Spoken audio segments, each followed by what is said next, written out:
It's hard to know what to say to a recently diagnosed cancer patient. I've been diagnosed twice in the last 5 years, and I started making content almost specifically to help with this awkward situation. So in light of that, I'm going to give you 5 tips on how to really be there for someone who needs it. If you don't know me, my name is Mike Linn. I'm a stage 4 cancer patient, and I make these videos to help myself, other people with cancer, and those close to them. I want to note that today's topic is geared more towards people who are newly diagnosed. This doesn't really apply to people who need long-term care or physical support. This is more to help people who are dealing with the early emotional distress of a cancer diagnosis. So what are the 5 tips to talking to someone who has cancer? Well, tip number 1 is understand sympathy versus empathy. Humans are great at sympathy. It's easy to say, "Oh my God, I'm sorry, that's so terrible," or "Oh my God, here, I'm gonna send you flowers or buy you food." And don't get me wrong, sympathy is good and necessary, and a lot of people thrive with it. But the deeper connection that you can make with someone in the scenario is empathy. And I think people often mistake sympathy for empathy.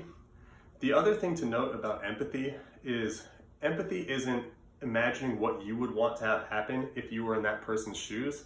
Empathy is taking the time to figure out what that person needs in the scenario that they are in.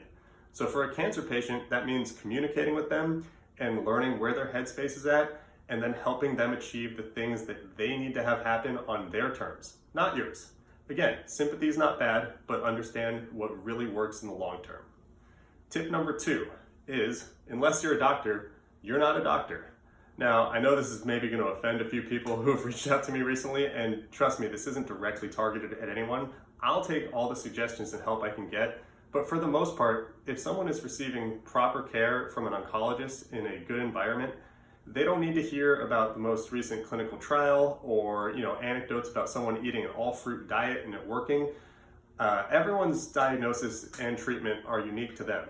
And modern science has come a long, long way with cancer, and if positive thoughts and fasting was going to work, then we wouldn't have all these treatments and people wouldn't be dying of cancer at the rate we do. So once again, if you're not a doctor, maybe tone down the suggestions a little bit. Tip number 3, read the room. This is to say that everyone has different ways of coping with trauma or stress, and specifically everyone has different ways of coping with cancer diagnosis. If you're repeatedly reaching out to someone and they're not getting back to you, they're not pushing you away.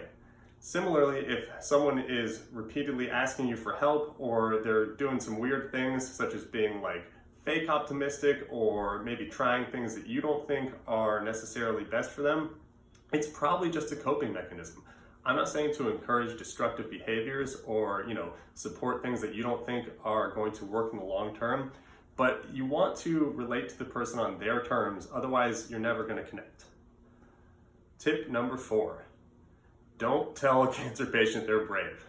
Now, there might be exceptions to this, but I've spoken with hundreds, if not thousands, of cancer patients about this in the last 5 years, and one of the things that comes up most often is, I don't want to be told I'm brave. This also kind of extends to the analogies about being a warrior or fighting cancer. All these things are good in the spirit of positivity, but what was I supposed to do when I was diagnosed with cancer 2 weeks ago? They told me, the severity of my diagnosis, the percentages that I would survive, the percentages I would hit side effects, and what the prognosis was. I wasn't going to sit there and be like, I'm out. I don't want to face this. Humans are designed to survive by nature, and I think reducing what someone is going through to bravery in terms of cancer is just, I don't know, it's almost dull. There is some bravery involved, but there's also a huge range of emotions, and finding out where that person is at is probably going to be more effective than just kind of platitudes. So that takes me to tip number 5, which is ask that person what they want using respectful boundaries and actually listen to them. This can be really, really difficult for friends and family members and people who care about someone diagnosed with cancer. Everyone in the situation is scared, from the patient to the loved ones to the doctors who treat them.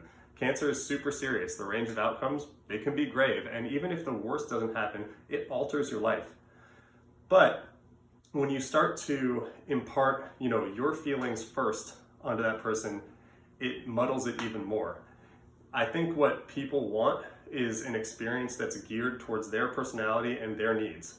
Like I've brought up in a lot of my other videos, I want to make, jokes about everything. I find morbid humor to be great even when I don't have cancer.